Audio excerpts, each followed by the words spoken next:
म चाहिँ कसरी एउटा कट्टर हिन्दू परिवारबाट यो विश्वासमा खडा भएर यो समय तपाईहरुको सामु तपाईहरुको अगाडि आफ्नो गवाई आशिष बाँड्नलाई चाहिँ गइरहेको छु भनेर कसरी परमेश्वरले मलाई यो समय ल्याउनु भयो भन्नलाई आएको छु।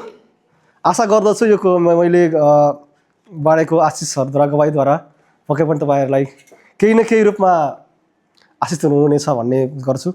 र सुरुमा म एउटा वचन खण्ड हेर्नेछु, त्यो वचन खण्ड म अध्ययन गर्नेछु अनि हजुरहरूले पनि निकाल्न सक्नुहुनेछ, किनभने मलाई हर पल हौसला दिने, हर समय हौसला दिने वचन चाहिँ म कुनै पनि नराम्रो परिस्थितिमा हुँदा, कुनै पनि नराम्रो कुराहरुमा हुँदा चाहिँ त्यो वचनले मलाई एकदम हौसला दिन्छ। पुरानो करारमा हामी हेर्छौँ भने यहोशुलाई परमप्रभुले भन्नुभएको वचन यहोशु 1:9 लाई म अध्ययन गर्नेछु, हजुरहरूले निकाल्न सक्नुहुनेछ।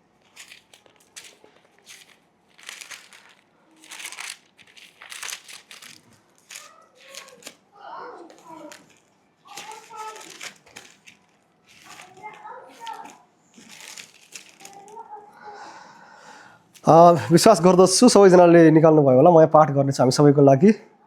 मेरो यहाँ बाइबलमा पेज नम्बर 297 मा छ, 297 अगाडिको पेजमा 296 मा म पाठ गर्नेछु। यसको यस्तो लेखिएको छ, यहोशु 1:8 देखि नै पढेँ मैले है। व्यवस्थाको यो पुस्तक तेरो ओठबाट नहटोस्, तर त्यसमाथि तैले दिनरात ध्यान गर्नु अनि त्यसमा लेखिएका सबै कुरा होशियारी साथ पालन गर्नु र तेरा सबै मार्गहरुमा तैले उन्नति गर्नेछस् र सफलता पाउनेछस्। अनि मलाई आशा दिने वचन चाहिँ यो छ, तँलाई मेरो आज्ञा छ, बलियो र खुबै साहसी हो, नडरा निराश नहो, किनकि तँ जहाँ गए पनि परमप्रभु तेरा परमेश्वर तेरा साथमा हुनुहुनेछ। आमेन। हुन्छ, म सुरु गर्छु कसरी चाहिँ मैले मेरो पृष्ठभूमि भन्नुपर्दाखेरि चाहिँ एउटा एकदम कट्टर हिन्दू परिवार। मेरो अजा, मतलब नेवारीमा चाहिँ अजा भन्छ, अब हामी बाजे भन्छौँ, अङ्ग्रेजीमा ग्रान्डफादर भन्छ। अब जिजु बाजेको चाहिँ एकदम कट्टर हिन्दूको पनि पुजारी। उहाँको चाहिँ मैले एसिस्टेन्ट गर्ने मौका लगभग 7 वर्षको उमेरदेखि नै पाएको थिएँ। अनि रातो भाले काट्नेदेखि लगेर त्यो मन्त्र जप्ने त लगभग मैले अस्ति मैले हिसाब गर्दै थिएँ 100-150 वटा त मैले मन्त्र पढाएर छ त्यो टाइममै। त्यति वचन पढाए भए के हुन्थ्यो भनेर मैले सोचिरहेको थिएँ अस्ति। अनि त्यो टाइममा चाहिँ एकदम हिन्दू परिवारमा जन्मेर त्यो मन्त्र गर्ने मलाई त्यहाँ पुजारीहरूले भन्नुहुन्थ्यो कि तँ पछि गएर ठुलो पुजारी हुन्छस्, तँलाई उता हिन्दू लानुपर्छ, त कन्याकुमारी लानुपर्छ, कता कता लानुपर्छ, त खतरा हुन्छस् भन्थ्यो। अब त्यो पनि म जहाँसम्म लाग्छ त्यो पनि एउटा परमप्रभुको योजना नै हो। किनभने योसेफको घटना हामी हेर्छौँ भने पनि र योनाको घटनालाई हामी हेर्छौँ भने पनि नराम्रो कुरा सुरुमा देखिन्छ, तर त्यसले गएर पक्कै पनि राम्रो कुरा चाहिँ पछाडि परमप्रभुले एकदम बेटर ल्याउनुहुन्छ त्यसमा चाहिँ। त्यो हुँदै गर्दाखेरि जाँदै गर्दाखेरि अनि लगभग स्कुल लेभलमा पढ्दै गर्दाखेरि चाहिँ बिचमा लगभग त्यो टाइममा जनयुद्धकाल भयो। जनयुद्धकालमा चाहिँ हाम्रो जिजुबाजे भित्र जानुभयो। अनि भित्र जानुभयो भने चाहिँ त्यतिखेर अब अलिकति माओवादीको धम्की ताउताले गर्दाखेरि मलाई पनि गाउँ छोड्न बाध्य बनायो त्यो टाइममा। अनि त्यो टाइममा बाध्य बनाएको कारणले अनि म सहरमा आएर ताप्लेजुङमा त गाउँमा त गाउँभन्दा त ताप्लेजुङ त निकै सहरै थियो त्यतिखेर। त्यहाँ आएर पढ्ने मौका पाएँ। अनि पढ्ने मौका पाउँदै गर्दा स्कुल लेभल लगभग सिद्धियो। त्यतिखेरका मन्त्र गर्ने, त्यो रातो भाले काट्नेहरू पनि त्यतिखेरसम्म त जारी थियो। अनि त्यहाँ आएर पुजारी काम गर्थेँ म पनि। त्यो पछाडि काम हुँदै गर्दाखेरि अनि एक्कासी जिजुबाजे बितिसक्नु भए पछाडि चाहिँ अब त्यो टाइममा चाहिँ एकदम आफैलाई अलिकति के गर्ने कसो गर्ने भयो। अब स्कुल लेभल पनि सिद्धियो, 12 पढ्नलाई अहिले उता मोरङ आउनुपर्ने भयो। मोरङ चाहिँ हाम्रो नेपालको एकदम खुरुमदार नेताहरू पढ्ने कलेज, महेन्द्र मोरङ कलेज त्रिभुवन विश्वविद्यालय। त्यहाँ राम्रो पनि छन् होइन, प्रायः चाहिँ मैले यसो विचार गरेको 90% चाहिँ भ्रष्टाचारी नेताहरू पढ्दो रहेछन् त्यहाँ चाहिँ विचार गर्दाखेरि चाहिँ। त्यो हुँदै गर्दाखेरि चाहिँ अनि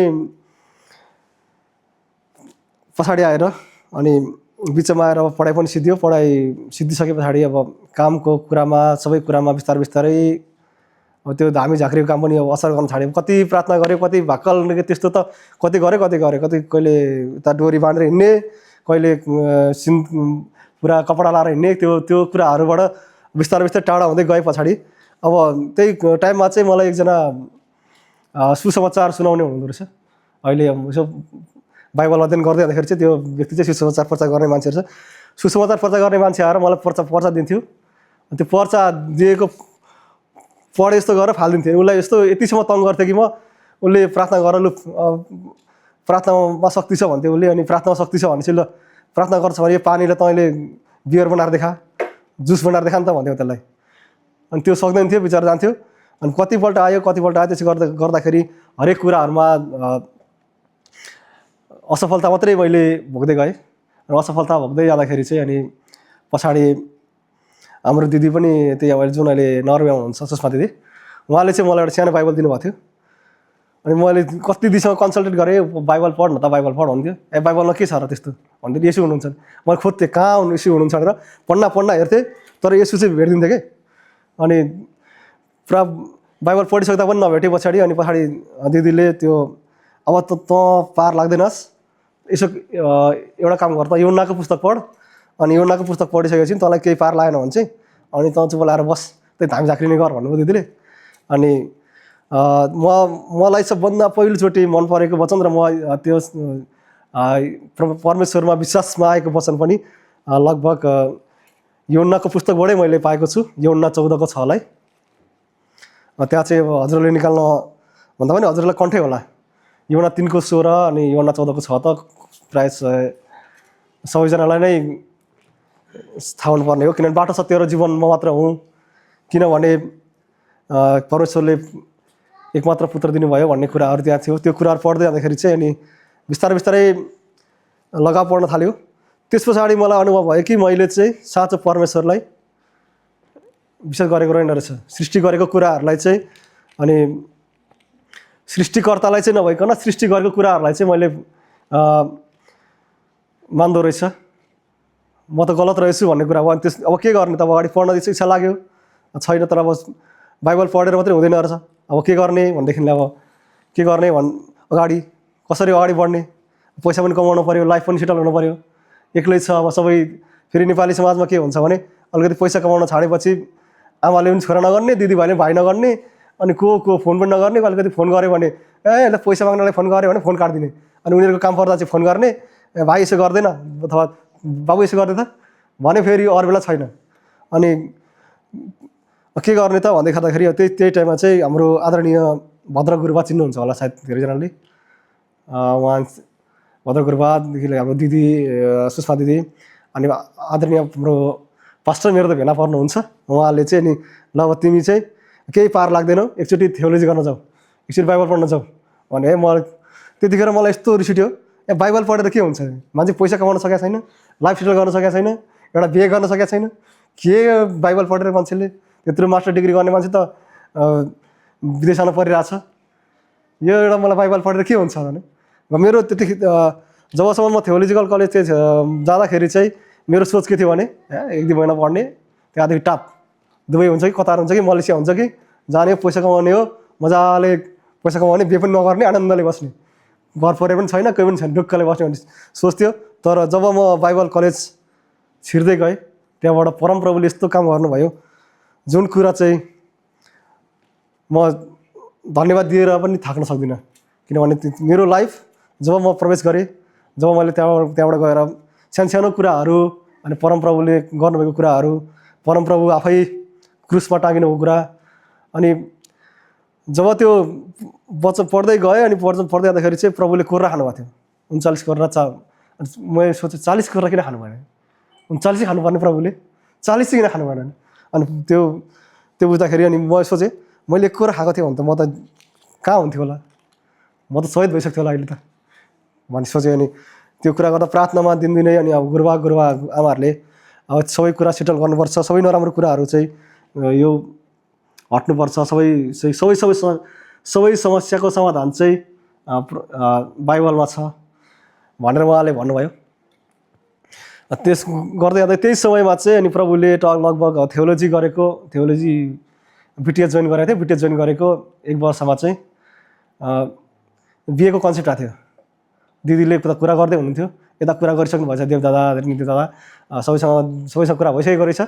त्यो मलाई के पनि थाहा छैन, घरमा बोलाउनु भयो एकचोटि, यस्तो तरिकाले बोलाउनु भयो कि म त घरमा कोही मान्छे केही भएछ कि जस्तो लागेर गएँ। अनि सबै कुरा गरिसक्नु भएछ।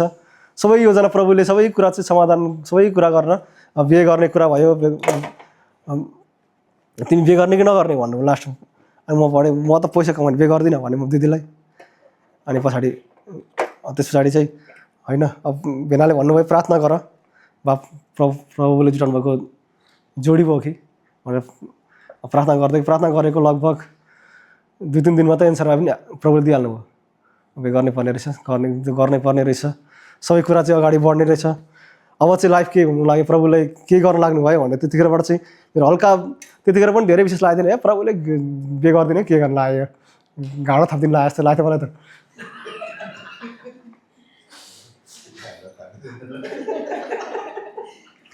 अब न जागिर छ न पैसा छ, अब थियोलोजी गरेछ के गर्ने गुदेको छैन, के घाँडो थपिदिनु लाग्यो प्रभुले यो डप। अनि प्रभुले अनि पढ्दै गयो यस्तो बाइबलमा भनेछ गोलमालको परमेश्वर होइन भन्छ। ल त्यसो तपाईँ गोलमालको परमेश्वर होइन, तपाईँ म च्यालेन्ज गर्छु तपाईँलाई असल गरेर देखाउनु छ। मैले हरेकचोटि प्रार्थना गर्दा मेरो प्रार्थनामा चाहिँ प्रायः प्रभुलाई धम्किने हुन्छ, प्रभु तपाईँ गोलमालको परमेश्वर होइन भने यो गरेर देखाइदिनुहोस्। तर प्रभु धन्यवाद भएको होस्, त्यस्तो कुनै पनि कुराहरू भएन र सबै कुरा राम्रो भयो। सायद पहिलो भेटमा नै इन्गेजमेन्ट हुने मान्छे चाहिँ मै हो जस्तो लाग्छ मलाई। पहिलोचोटि भेटमै इन्गेजमेन्ट भयो। प्रभुले सबै कुराहरू यस्तो तरिकाले गरिदिनु भयो कि त्यो मैले सोच्न पनि सक्दिनँ कि त्यो गर्नलाई त्यसको बयान पनि गर्न सक्दैन। अनि सबै 15 दिनमा सबै यति कुराहरू यस्तो मिल्दै गयो। त्यो सायद प्रभुको योजना नभएको थिएन भने त्यो हामीबाट त सम्भव हुने थिएन। किनभने वचनमा पनि भनेको छ गोलमालको परमेश्वर हुनुहुन्न, उहाँ चाहिँ एकदम निडर हरेक ठाउँमा हुनुहुने जिउँदो जीवित परमेश्वर हुनुहुने। सुरुमा चाहिँ लाग्थ्यो प्रभु निको पार्ने परमेश्वर मात्रै हुनुहुन्छ होला, जङ्गाइ गर्ने मात्रै हुनुहुन्छ होला भन्ने लाग्थ्यो। तर त्यो नभइकन त्यसपछि सबै कुरा प्रोसेस राम्रो हुँदै गयो, सबै कुरा आशिष हुँदै गयो। अनि वचनमा पनि अझ त्यस पछाडि चाहिँ मलाई भाग्न मन लागेन। नभए चाहिँ तरकारी मिठो भएन भने भाग्न मन लाग्ने। त्यहाँदेखि अलिकति कसैले के भनिदियो भने है पढेर के हुन्छ भने लगभग होस्टेलको गेटसम्म त 10 चोटिसम्म भागिसकेको थिएँ मैले। वार्डनले ल्याएर पक्रेर राख्थ्यो, अनि फेरि सम्झाउँथ्यो, 2 दिन थपड हान्थ्यो, अनि फेरि 1-2 दिन पढ्यो, फेरि भाग्दैन। जब बिहे गर्ने कुरा भयो, बिहे राम्रोसँग सम्पन्न भयो, त्यहाँ गुरुबाहरूले सबै राजनीति दादाहरू सबैबाट भयो। अनि त्यो बेस भइसकेपछि लास्टमा नेपालको कानुन त त्यस्तै हो, त्यो अदालतमा गएर चाहिँ दर्ता गर्नुपर्ने कुरा भयो। अदालतमा प्रभुले यस्तो तरिकाले काम गरिदिनु भयो कि त्यो कुराबाट अझ मेरो मनमा विश्वास जाग्यो। अनि शर्मिलाको पनि आउनलाई 2 दिन बाँकी थियो, त्यहाँ पनि छुट्टी 2 दिन बाँकी। अनि जम्मा 2 दिनमा पहिलो दिन काम भएन। अनि त्यो दिन निराश भएर फर्क्यो। अनि बेलुका आएर प्रार्थना गरेँ प्रभु, अनि फेरि च्यालेन्ज गरेँ प्रभु तपाईँ गोलमालको परमेश्वर होइन भने गोल त हुनैपर्छ, तपाईँले गरेको बिहे हो भने हुनैपर्छ, मैले गरेँ होइन के तपाईँले गर्दा त भने मैले प्रार्थना गरेँ। अनि प्रभुले भोलि त्यो 2 घन्टा बाँकी थियो, 2 घन्टामा सबै कुरा सम्पन्न भयो। अनि त्यहाँदेखि अनि त्यस पछाडि त्यो बिहा सम्पन्न भयो। अब वेटिङ गर्न पऱ्यो, वेटिङ गर्नलाई अब कहिले झगडा पर्ला जस्तो हुन्छ, फेरि कहिले ऊ रिसाउने कहिले म रिसाउने जस्तो। तर पुरै चाहिँ रिसाएन, अलिअलि आधा रिसाउने जस्तो भएको थियो। किनभने अब यताको टाइम र उताको टाइम पनि मिल्दैन त्यो टाइम, त्यस कारणले गर्दाखेरि। अनि बिचमा सबै कुरा समाधान हुँदै गयो। युडिआईले पनि राम्रै रिप्लाई दिँदै आयो। अनि यो समयमा मैले म तपाईँहरूमा आज 1-2वटा वचन खण्डलाई हजुरहरूले सक्नुहुन्छ भने अध्ययन गरिदिनु होला, म आफै अध्ययन गर्नेछु। अनि कि यो पहिलो कुरन्थी 1:10। मेरो आवाज त बुझ्दै हुनुहुन्छ नि? छिटो बोल्ने भयो त, बोल्नु भएको छैन भने फेरि भन्नु है। पहिलो कुरन्थी 1:10लाई एकजनाले निकालिदिनु होला। अनि एकजनाले गलाती 2:20लाई निकालिदिनु होला। र एकजनाले पहिलो यूहन्ना 4:1, 4:13 देखि 21सम्म। र लास्ट खण्ड चाहिँ म पढ्नेछु, पहिलो यूहन्ना 5:18 देखि 18-19।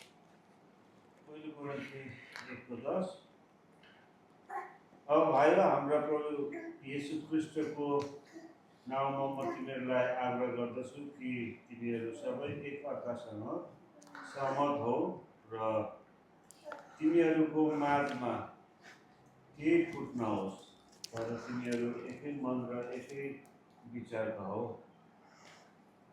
आमेन। त्यो वचन खण्डले चाहिँ मलाई एकदम प्रेरित गर्दछ वचनमा अगाडि बढ्नलाई, किनभने मेलमिलाप गर्ने कुराहरू प्रभु येशूले पनि गर्नुभएको कुराहरू छ। त्यसै गरी गलाती 2:20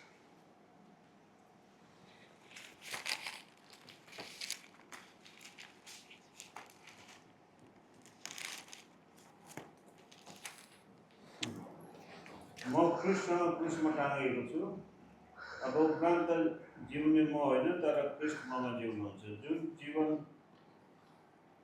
शरीरमा म अहिले जिउँछु त्यो परमेश्वरका पुत्रमा विश्वास गरेर जिउँछु, जसले मलाई प्रेम गर्नुभयो र मेरो निम्ति आफूलाई अर्पण गर्नुभयो। अनि यो वचनलाई मेरो जीवनबाट व्याख्या गर्नुपर्दाखेरि चाहिँ जसरी म असफलताबाट अनि गर्दै गर्दाखेरि प्रभुले त्यो बाटो देखाइदिनु भयो, असल परिवार असल कुराहरूबाट उहाँले अगाडि बढाइदिनु भयो। अनि यो हामीले जिरहेको शरीर चाहिँ छेडिक हो अनि हामीले गरिरहेको कामहरू चाहिँ छेडिक हुन्, किनभने सबै कुरा चाहिँ परमेश्वरबाट आउँछ नि त, परमेश्वरबाटै हुन्छ। अनि हामीले सबै कुराहरू चाहिँ क्रुसमा टाँगेको छु भने मैले त्यो दिनदेखि चाहिँ जब मैले यो वचन खण्ड पढेँ त्यो दिनबाट चाहिँ मैले आफूलाई नै ख्रिस्टमा टाँगेको छु। भन्नुको मतलब आफूले गर्नुपर्ने जिम्मेवारी परमेश्वरप्रति चाहिँ लगाव भएर अगाडि बढेको छु त्यो कुराहरूबाट। अनि यसै गरी पहिलो यूहन्ना 4:13-21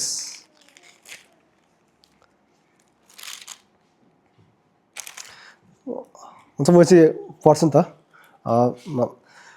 पहिलो यूहन्ना 4:13-21 पेज नम्बर रहेको छ 1675। उहाँले हामीलाई आफ्ना आत्माबाट दिनुभएको हुनाले हामी जान्दछौँ कि हामी उहाँमा रहन्छौँ र उहाँ हामीमा रहनुहुन्छ। हामीले देखेका छौँ र गवाही दिन्छौँ कि पिताले आफ्नो पुत्रलाई संसारको मुक्तिदाताको रूपमा पठाउनु भएको छ। जसले यसुले परमेश्वरका पुत्र हुनुहुन्छ भनी स्वीकार गर्छ उसमा परमेश्वर बास गर्नुहुन्छ र ऊ चाहिँ परमेश्वरमा।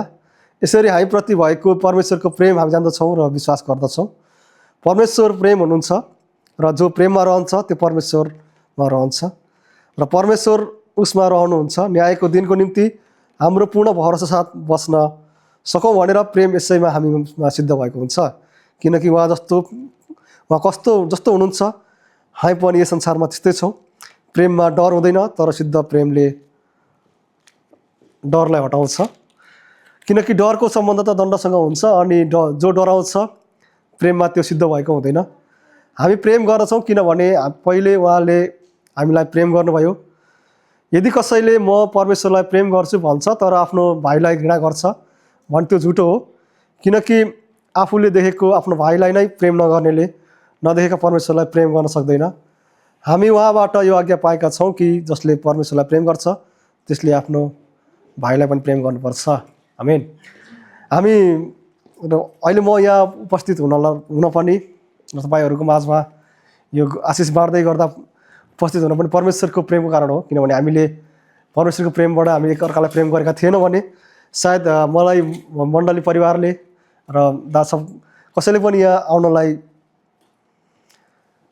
अगुवाई गर्नुहुने थिएन, किनभने परमेश्वरको योजना हामी सिद्ध हुन्छ। हामी कतिपय अवस्थामा यस्तो हुन्छ कि परमेश्वरले चाहिँ स्रोत साधन जुटाइदिनुहुन्छ अनि हामी चाहिँ परमेश्वरकै खोजीमा गर्छौँ।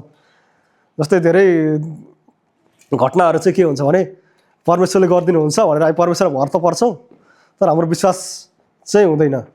जस्तै विश्वास गर्छौँ हामी परमेश्वरले यस्तो हामीलाई डुबाइदिनु भयो भने हामी परमेश्वरकै प्रतीक्षा गर्छौँ, तर परमेश्वरले कहिले ढुङ्गाबाट, कहिले मानिसहरूबाट अनि कहिले विभिन्न स्रोत साधनहरूबाट हामीलाई जुटाइदिनुहुन्छ। त्यसरी हामीलाई सायद हामीमा प्रेम नभएको भए यस ठाउँमा र तपाईँहरूले मलाई र मैले तपाईँहरूलाई यो ख्रिस्टीय प्रेम नगरेको कारण थियो भने मलाई अवसर दिने पनि थिएन होला र मैले बोल्न पाउने पनि थिएन होला।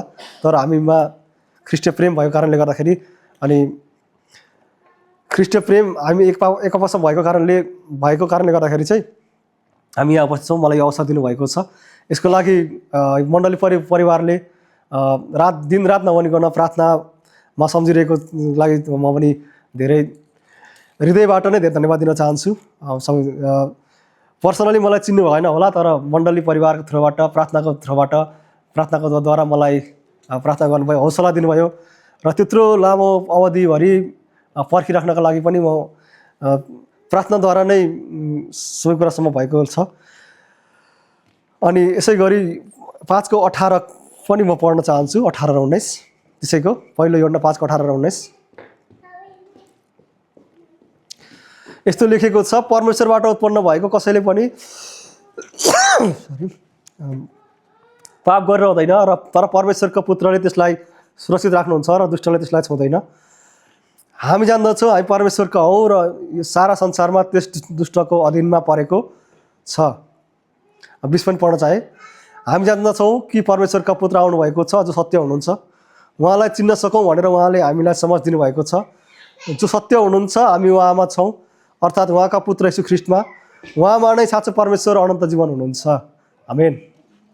हुन्छ हामी यो समय मैले आशिष बाँड्दै गर्दाखेरि बिचबिचमा वचनहरू किन घुसायो होला, किन त्यो गऱ्यो होला भन्ने तपाईँहरूलाई लागिरहेको होला।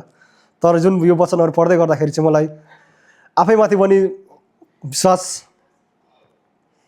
बढेको जस्तो लाग्छ परमेश्वरप्रति। किनभने सुरुमा म यस्तो थिएँ कि कुनै पनि आफूले देख्न पर्थ्यो कुनै पनि कुराहरू चाहिँ मैले नदेखिकन म कुनै पनि कुराहरू विश्वास गर्न सक्दिन्थेँ। अनि यो अगाडि कुलपिटमा आएर बोल्दै गर्न पनि योग्यको छु जस्तो मलाई लाग्दैन थियो, किनभने परमेश्वरले यो समय दिनुभएको छ।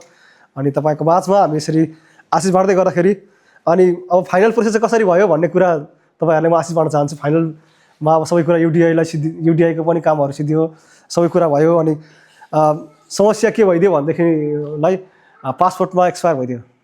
पासपोर्टको लागि पनि पुलिसलाई मेल गरेको 4 महिना पासपोर्ट एक्सपायर हुनुभन्दा 4 महिना अगाडि मेल गरेको रिप्लाई हुन्छ भनेर आयो, तर त्यस पछाडि कुनै पनि रिप्लाई आएन।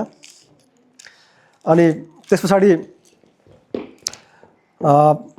रिप्लाई त पछाडि आयो, तर यस्तो मजाले आयो कि त्यो कुरा त सायद विश्वास गर्न पनि अब तयारीले गर्न गाह्रो हुन्छ।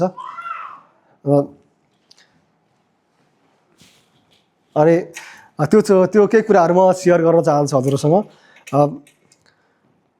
त्यो जुन बेलामा फाइनल प्रोसेस भइरहेको थियो त्यतिखेर चाहिँ नेपालमा जेनजी आन्दोलन अनि बाढी पहिरोले गर्दाखेरि सम्पूर्ण बाटोहरू पनि अवरोध आएको थियो। त्यतिखेर काठमाडौँ पनि जानुपर्ने अनि त्यहाँदेखि पासपोर्ट रिन्यू गर्नुपर्ने। तर पासपोर्ट रिन्यू गर्नको लागि सिस्टम पुरै जेनजीको आन्दोलनले गर्दाखेरि सरकारी कार्यालयहरू त 99% बन्द भइदियो। पासपोर्ट प्रोसेस गर्न गयो, अनलाइन फर्म भर्न हो भाइ भन्छ, अनलाइन फर्म भर्न गयो, बेलुका 6 बजी खुल्छ, त्यो पनि भरोसा छैन भन्यो। पैसा दियो, भोलि आउनु भन्छ, हप्ता दिन आउनु भन्छ, अर्को दिन आउनु भन्छ। अनि मलाई अचम्म त के लाग्यो भने शर्मिलाले यहाँबाट पनि त्यो अनलाइन फर्म भरिरहेको थियो, मैले पनि भरिरहेको थियो। 2-3 दिन हामीले ट्राई गऱ्यौँ, ट्राई गर्दाखेरि भएन। अनि मैले भर्छु इङ्गेज भनेर आउँछ, मैले भर्दा अलरेडी रिजर्भ भनेर आउँछ। अनि दुईजनै हरेस खाइसक्यो। अनि मैले भने प्रभु तपाईँको इच्छा छ भने, तपाईँ गोलमालको परमेश्वर होइन भने एउटा त हुनुपर्छ, अरू धेरै चाहिँदैन मलाई, एउटा भए पुग्छ मलाई। तपाईँको इच्छा योजना छ भने चाहिँ पुरा गर्नु। तपाईँ एकदम च्यालेन्ज गरेँ प्रभुलाई। फेरि मेरो त सुरुदेखि नै खै त्यो गर्न सही हो सही होइन, किनभने म आदरणीय पास्टर बाबा यहाँ हुनुहुन्छ। त्यो कुराहरू बोल्दै गर्दाखेरि मैले त्यसरी प्रार्थना गर्न गलत हो सही हो म त्यो भन्न त सक्दिनँ, तर मैले त्यसरी प्रार्थना गरेँ। प्रार्थना गरेको 1 सेकेन्डमा उता शर्मिलाले ल भयो भने फर्म त पायो, फर्म पाएपछि टाइम छैन, आधी घन्टा छ टाइम, आधी घन्टा भरेन भने फेरि सिद्धियो। अर्को दिन कति दिन लाग्ने हो। उसले भरे यताउता गर्दै त्यो कुराहरूबाट भरिसकेर अनि जुन पैसा दिएको मान्छेलाई मैले फोन गरेको त्यसले मलाई थर्कायो। फेरि तपाईँ डिस्टर्ब गर्नुहुन्छ, फर्म भरेर आएको तपाईँ फर्म पनि भर्न दिनु भएन भन्यो। मैले उसलाई गुड न्युज सुनाउनलाई फोन गरेको, उसले मलाई थर्कायो। अनि भोलिपल्ट त्यो फर्म लिएर गएँ, फर्म लिएको अब 2 दिनमा सबै कुरा बढ्यो।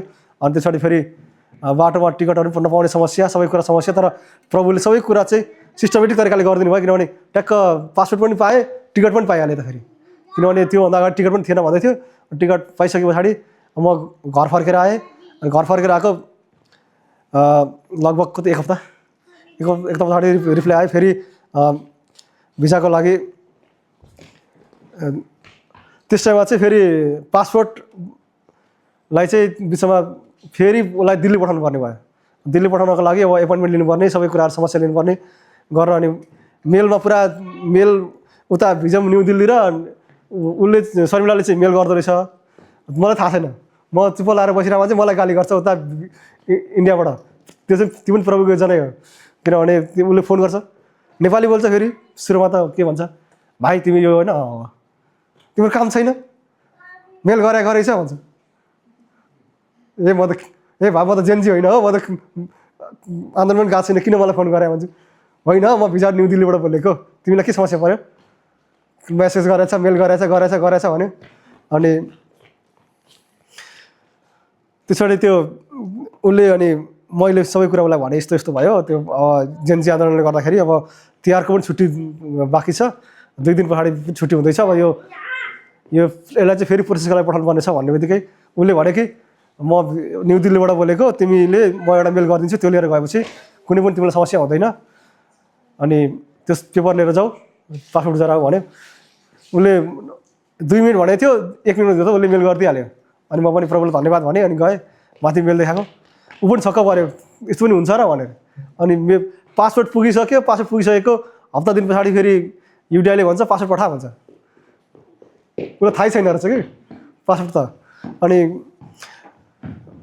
सबै कुरा त्यसरी नै हुँदै गयो, सबै कुरा सम्पन्न हुँदै गयो पछाडि। अनि टिकट पनि सबै कुरा एकदम मजाले मिल्यो। मेरो अनि सबै कुरा मिल्दै जाँदाखेरि चाहिँ अनि यो समय म तपाईँहरूको सामु म यहाँ उपस्थित भएर आफ्नो गवाईहरू बाँड्नलाई उपस्थित भएको छु। अनि यसरी म आफ्नो जीवनबाट के हौसला दिन चाहन्छु भने, प्रभुले चाहिँ जसरी योना चाहिँ भागेका थिए, म पनि सायद प्रभुको नजरबाट भागेको थिएँ जस्तो लाग्छ। अनि चाहिँ माछाको पेटभित्रबाट हुँदा पनि प्रभुले चाहिँ गर्नुभयो, किनभने परमेश्वरको योजना भनेको यस्तो हो कि प्रभुले चाहनुभयो। त्यो कसैले पनि नाइनास्ती गर्न हुँदैन। योसेफलाई हेर्ने भने हामी विभिन्न हेर्छौँ, विभिन्न बाइबलका घटनाहरू हेर्छौँ, विभिन्न दृष्टान्तहरू हेर्छौँ भने त्यो कुराहरू हेर्दै जाँदाखेरि चाहिँ हामी के पाउँछौँ भने एउटै कुरा मात्रै हो। अनि सबै कुरा ठुलो भनेको हाम्रो मेनली हतियार भनेको प्रार्थना नै हो। म यही हौसला दिन चाहन्छु मेरो जीवनबाट, यही आशिष बाँड्नु, यही मेन पोइन्ट एउटै भन्न चाहन्छु कि हामीले सबै कुरा चाहिँ परमेश्वरमा भरोसा गर्नुपर्छ, विश्वास गर्नुपर्छ। अनि प्रार्थना चाहिँ एउटा शक्तिशाली हतियार हो। जसरी हन्नाले प्रार्थना गर्दाखेरि उनले समुएललाई पाएको थिइन्। दानियलको कुरा हामी हेर्छौँ भने दानियलले चाहिँ सिंहको खोरबाट, अनि सद्रक मेशक अबेदनगोले चाहिँ त्यो आगोको भट्टीबाट निक्लिने मौका पाएका थिए र नयाँ जीवन पाएका थिए। त्यसै गरी हामीले पनि अब गल्ती त गर्छौँ, मानव संसारमा छौँ, संसारिक कुराहरूमा छौँ, गल्ती गरे पनि फेरि यसको मतलब यो होइन कि गल्ती गर्दै जाऊ अनि प्रभुले क्षमा गर्दै जाऊ भने त्यो चाहिँ होइन। कहिलेकाहीँ बाई मिस्टेकले गर्दै जाँदाखेरि संसारमा हो, जसरी आदम र हव्वाले पाप गरेका थिए भने त्यही पाप हामी पनि छ केही मात्रामा। त्यो चाहिँ हटाउनका लागि हामीले प्रार्थनालाई र विश्वासलाई चाहिँ गर्नुपर्छ। जसरी गत हप्ता पनि हामी वचन जाँदाबाट सुन्दै थियौँ हिब्रूको पुस्तकबाट, विश्वास चाहिँ सुनाइद्वारा आउँछ, जो चाहिँ परमेश्वरबाट हुन्छ भन्ने कुराहरू हो। अनि त्यही कुरा बाइबल पढ्दै गर्दाखेरि अनि मलाई लास्टमा मलाई बाइबल पढाउनु हुने टिचरले चाहिँ नाम राखिदिनु भएको थियो। जसरी एजरा 7को 1मा एजरा चाहिँ एउटा सिकाउने थिए, तर एजरा जतिको योग्यको त हामी छैनौँ, तर केही 1% 2% भए पनि मेरो योजना चाहिँ त्यही छ, सायद प्रभुको योजना पनि त्यही छ। भावी दिनहरूमा गएर आफूले जानेको वचनहरू, सिकेको वचनहरू कसरी अगाडि बढ्ने, कसरी सिक्ने, कसरी प्रार्थनामा अगाडि बढ्ने भन्ने कुराहरू चाहिँ पक्कै पनि हामी पछि अवसर पायो भने र प्रभुको योजना भयो भने र मण्डली परिवारले पनि मौका दियो भने त्यो कुराहरू पनि हामी सिक्नेछौँ। र फेरि पनि म यही भन्न चाहन्छु, हामी चाहिँ हर समय जस्तोसुकै परिस्थितिमा होस्, वचन एक्ज्याक्ट मैले भर्स बिर्सेको पहिलो कुरन्थीमै हुनुपर्छ सायद, चाहे खाओ चाहे पियो जेसुकै गर तर परमेश्वरको महिमाको निम्ति गर भनेर भन्नुभएको छ। हामी खानेकुरामादेखि लगेर हरेक कुरामा धन्यवादी भएर त्यो गर्नुपर्छ। पक्कै पनि केही न केही रूपमा मैले यो बोलेको कुराहरूबाट केही बुझ्नुभयो होला, केही आशिष बाँड्नुभयो होला, सायद आशा गर्दछु, विश्वास गर्दछु। मेरो प्रार्थना पनि यही छ।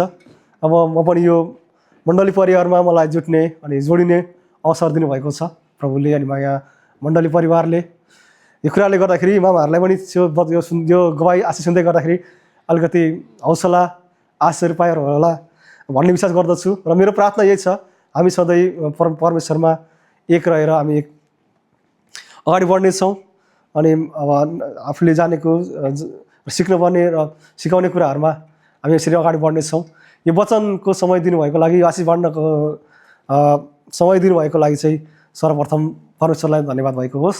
अनि मामा अनि यति पनि हुनुहुन्छ, मेरो अग्रजहरू मैले मान्नुपर्ने देखि लगेर सबै मण्डली परिवारलाई धन्यवाद दिन्छु र विश्वास गर्दछु आगामी दिनहरूमा अझ बढी। अब आज चाहिँ व्यक्तिगत रूपमा मैले भने, अब अर्को पटक चाहिँ म विश्वास गर्दछु म चाहिँ अर्को नयाँ टपिकमा आउनेछु र अझ नयाँ कुरा हामी सिक्नेछौँ। अब यदि मण्डली परिवारले हामी चान्स मौका दियो भने हामी त्यो कुराहरूलाई अगाडि बढाउनेछौँ। र त्यति पोख्त नभए पनि, त्यति योग्यको नभए पनि पक्कै पनि म आशा गर्दछु, म प्रार्थना गर्दछु हरपल समय मलाई मण्डली परिवारले मेरो कुराहरू मलाई सिकाउनेछ र म पनि सिक्नेछु अनि मैले जानेको कुराहरू पनि अगाडि सिक्नेछु भन्दै यो वचनलाई यही समय राख्दछु। यो मेरो आशिष भाइलाई गर्नुभएको लागि सम्पूर्ण मण्डली परिवारलाई जय मसीह, धन्यवाद दिन्छु।